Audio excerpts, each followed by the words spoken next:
talk about the loss of Andrew Porter for the rest of the Six Nations Championship and what his loss means to the Irish team in terms of scrummaging, ball carrying, and what adjustments you're going to have to make to your kind of overall game plan? There'll be no adjustments really to the game plan, but he's a big loss. He's I suppose the modern prop forward. He's obviously an excellent scrummager on both sides of the scrum, but he's ball carrying for us. He's defending for us. He's a really good poacher as well. He's a great man to get penalties, to get turnovers at the ruck, and he's no nonsense as well, I suppose, to coach. He just gets on with it. He's very easy to work with, and very easy to deal with. So he'll be a big loss. His bench will probably go through the roof in this period, which he'll be delighted with. But he's a big loss for us. But the way we've been training, and look, we saw it in the Argentina game in the autumn when guys started dropping out the day before the game, the warm up, and we lost James Ryan then just before half time. The way we've been training, a lot of the changes have been seamless enough and have been easy enough. So hopefully it continues that way. Obviously Cian and David Kilcoyne are with us at the moment, and we'll have a look at the guys now over the weekend and see if we can bring someone in. And in terms of the next game, obviously that's England. What areas do you feel that you need to improve most on ahead of what is a really, really big test? Oh, we need to improve everywhere. I mean, we're going away from home. We're going to Twickenham with a full crowd. England, I think, are just bubbling and are just on the verge of a big performance. So every part of what we do needs to be done better.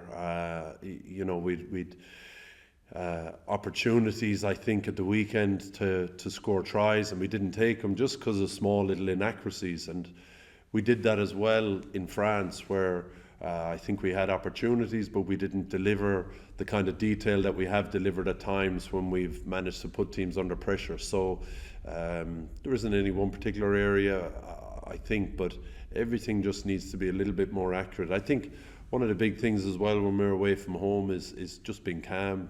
That's one of the big things for the lads.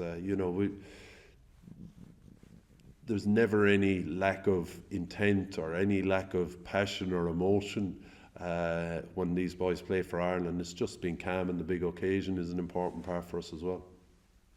Have you learned, just a final question from me, from say the Stade de France, where you shipped what it was 10 points in the first little bit.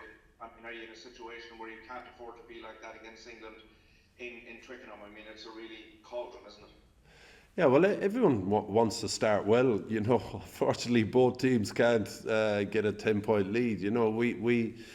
We did some things early on in that game which gave them access, things which were in our control, and that's a great thing as a coach. If you look at a game sometimes and you look at things that you're struggling to solve or struggling to figure out, it can be tricky. I mean, in the start of that game, we exited poorly with a really good kick-off take from Tadhg Byrne. We exited with a poor kick, and then we left them take a quick line out, and there was nothing special after that. It was a lovely pass on the inside from Intimac, but and then the ruck penalty we gave away was all in our control as well. We probably went to ground a little bit easy and were slow to get to the ball carrier, and that's 10-0, and 10-0 away from home is a long way to come back, particularly against a side like France, or particularly against a side like England and Twickenham. So it's an important part of the game. It's one we'll always be trying to get right. If you can get that lead early on, it puts you in a great place. Good man, thanks, Paul. Paul, everything is Bernard here in Virgin Media. How are you? Very good, thanks. Just go back to Andrew Porter, Paul. Given what you said there, you outlined what he brings to the team, and I suppose the fact that he played all of our, 8 minutes in Paris. I know you never want to lose a player, but is he one of those players that you really didn't want to be losing at this stage of the tournament? Yeah, you don't want to be losing anyone. I suppose we don't have the strength and depth maybe that other teams have, and we don't want to lose our big men either. He's one of our bigger guys, which is pretty important for us. And there's no doubt if you're starting, you probably get you probably get a few more reps than the other guys. You're probably a little bit further down the track in terms of your knowledge than the other guys are. But Cian has been going back playing, which has been great. David Kilcoyne hasn't as much rugby played, but he's gone back and played as well. And when we've trained, these sessions we've done against the 20s, and when we've trained, particularly those Wednesday training sessions, we've trained very fast. They've been very physical. They've been kind of a match intensity and a little bit higher, and I think the players have gotten great benefit from that. So as well as that, that's 15v15, so the guys have a lot more rugby under their belts than maybe their match minutes for Ireland would have you believe. But there's no doubt losing a guy like Andrew Porter, his first choice at the moment, is a loss, but it's a great opportunity for the guys. Cian, David Kilcoyne started the game against England 12 months ago. He went off quite early, and Cian came on and had a really good game. So there's great experience there. So it's a great opportunity for these guys as well. They're really enthusiastic guys, want opportunities to play. So we're very happy with what we have behind Andrew Porter. And with 2 games to go, where do you assess where Ireland are at, and I suppose Ireland's chances of being that team that lifts this trophy on Patrick's weekend?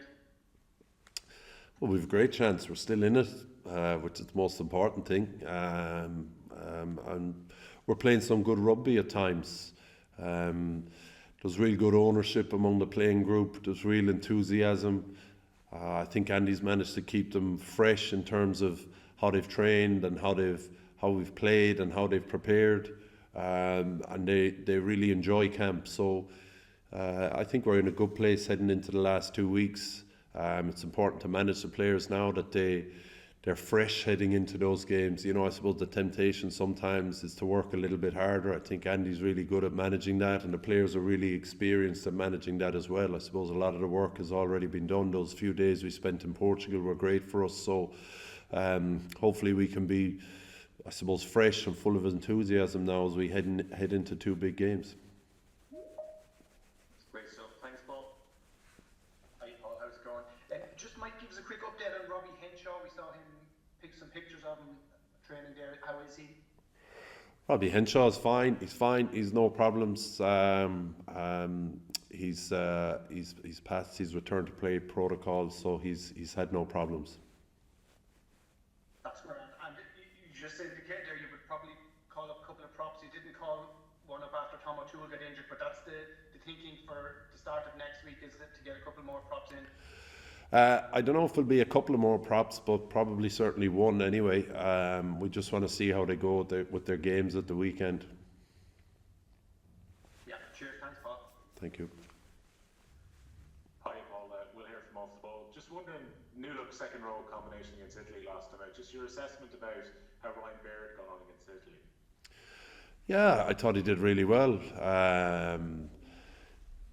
He waited for his chances to come, and he took them when they came. He was excellent at set piece. He had a great steal in the line out early on. Unfortunately, it bounced back into an Italian player's hands. He probably obviously high on one tackle. He just has to drop his height a little bit, and he was doing a little bit of work on that today after training. It's normally a really good skill of his. It's normally a really good low tackler. But he was very good. He managed it really well. Sometimes I suppose players can get a bit of anxiety when they haven't the experience that other guys have. But he was very relaxed going into the game, full of enthusiasm, and he really delivered for us. I suppose it's hard to tell sometimes. From a forward point of view, there was uncontested scrums, so we didn't have any scrums to analyse and look at his shape in there.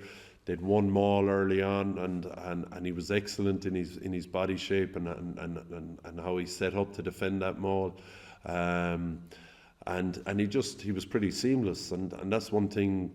I suppose it's a credit to James Ryan and Tyke Byrne and Ian Henderson and how they run the line out stuff that we do. They do a lot of walkthroughs. They try and make life as easy as possible for guys, because we've had a bit of a history of losing guys late coming into games.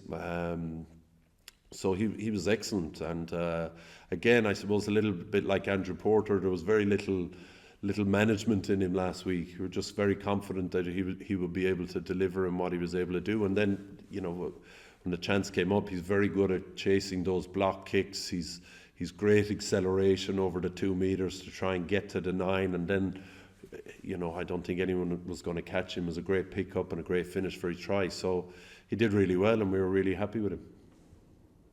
Paul, you mentioned the importance of the accuracy when you go to Twickenham now next weekend. Is the sloppiness maybe in some of the play in the loose, particularly when Italy went down to 13 players during the game last weekend, was that one of the disappointing aspects when you would have sat down to do the review on Monday?